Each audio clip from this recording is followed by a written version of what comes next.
I mean, it is a bit of a guesswork, right? Because I understand that we haven't seen the books, but how much do you think they are losing on those toxic projects? I mean, are we talking like millions, tens of millions, just to get a sense? I would say the one-digit million figure, like maybe 5 to 10 or so. But that's ballpark figure. And that's all in the first quarter. Yeah. Maybe this quarter one was a little bit bad in the sense that they improved whatever they know.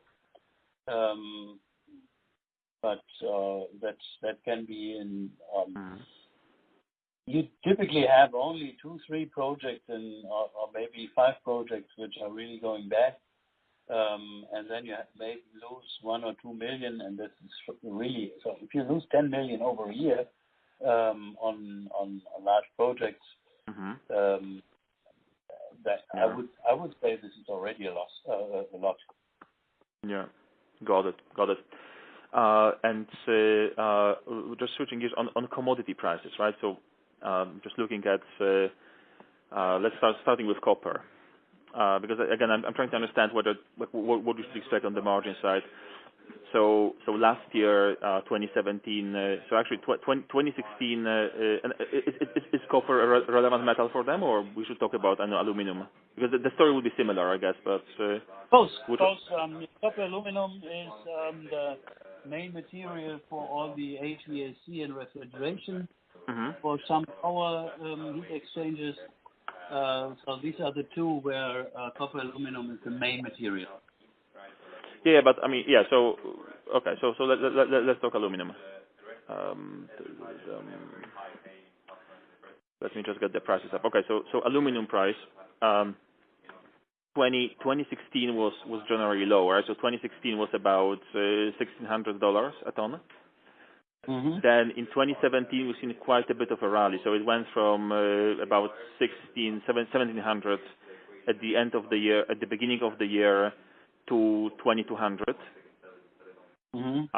And this year, although we've seen a very brief spike in the beginning of the year, but then it went, call it, from about 2,200 to 2,300, and now on the trade war, it dropped again to about 2,000.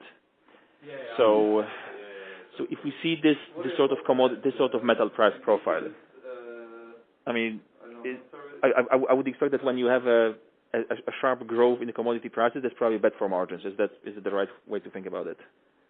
Depends on the contract. Typically, you're right, but in the component business. At least it used to be normal that you have a price escalation clause in your contract. So you have a long-term contract with your customer, and the prices are fixed beside that price escalation clause. So that would not harm the margin with such kind of customers. On the air fin cooler again, so aluminum is also the fin material for air coolers. And of course, yes, the fins will be more expensive than before, but at the end that may decrease the margin by 1% or so. That's not a dominant material. Well, I mean, if you lose, losing 1% margin for them is, it's losing 10 million of EBITDA, right? So you lose more than 10% of EBITDA. Yeah. So 1% is actually a lot, right? So yeah. Okay, but I'm talking not about Evian. I'm talking about a typical oil and gas contract. You may lose 1%, maybe even 1.5% in the oil and gas contract. And if the contracts are still set up in the same way for HVAC, refrigeration, and the power things, that you have these long-term agreements, then you will have that price escalation clause in. Got it. The same applies also for copper. Yeah, I'm just trying to get a sense whether this, because I'm following commodities. I'm just trying to get a sense whether it's important or not, right? Because we've had this time when the commodities rallied, 2016 to 2017, and this year is